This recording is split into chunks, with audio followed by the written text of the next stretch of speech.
Avec leur discrétion emblématique, leurs symboles mystiques, leurs rites initiatiques, les francs-maçons suscitent tous les fantasmes. À Ronchin, le temple maçonnique où se réunissent plusieurs fois par mois des centaines de membres fait figure d'exemple. Alors est-ce une secte? Est-ce un réseau d'élite destiné à dominer le monde?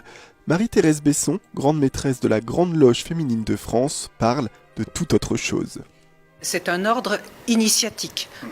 Ça veut dire qu'on rentre dans une association loi 1901 déjà, donc c'est quelque chose qui est extrêmement clair, et qu'une fois qu'on est rentré, eh bien, on va travailler sur soi, mais c'est pas une recherche de réseau, c'est pas une recherche de connaissances quelle qu'elle soit, c'est d'abord et avant tout un travail personnel, individuel. Alors on commence par se construire soi-même avant de participer à la construction d'une humanité que nous souhaitons plus éclairée. Cette analyse du monde nécessite des travaux intellectuels et c'est dans des loges ou plus simplement des espaces aux allures de salles d'audience que les frères et les sœurs, comme ils se définissent, se réunissent pour discourir sur des sujets divers. On peut ainsi travailler sur des thèmes philosophiques comme sur des sujets plus concrets et actuels comme la GPA ou les OGM. Tous les travaux sont réalisés dans un but, défendre les valeurs universelles de liberté, d'égalité et de fraternité. Je veux donner 3 exemples. Le premier, c'est le travail qui consiste à voir si un membre est apte à passer dans le degré qui suit, puisque c'est une démarche graduelle. Et si effectivement il fait un exposé qui va convenir, il pourra accéder à la suite de la démarche. Le deuxième type de travail il s'inscrit dans un fil conducteur et on va essayer par des travaux complémentaires de réunion en réunion d'avoir une certaine cohérence.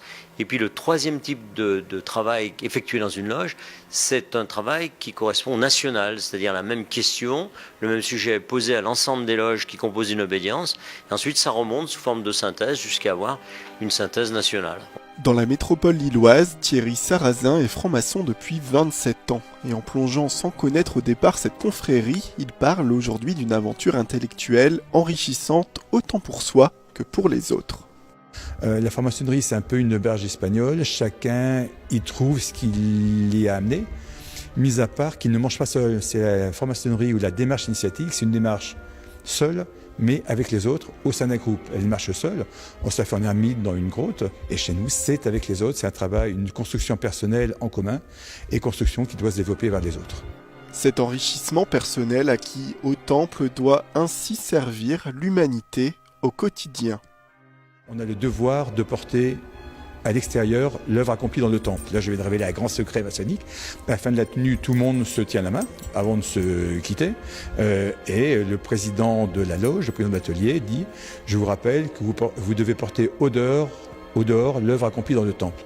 Donc cette démarche que l'on a ici, cette démarche d'écoute, de tolérance, on doit le pratiquer dans le monde associatif, sportif, politique, dans lequel on intervient. On a le devoir de travailler pour les autres, en plus de la maçonnerie.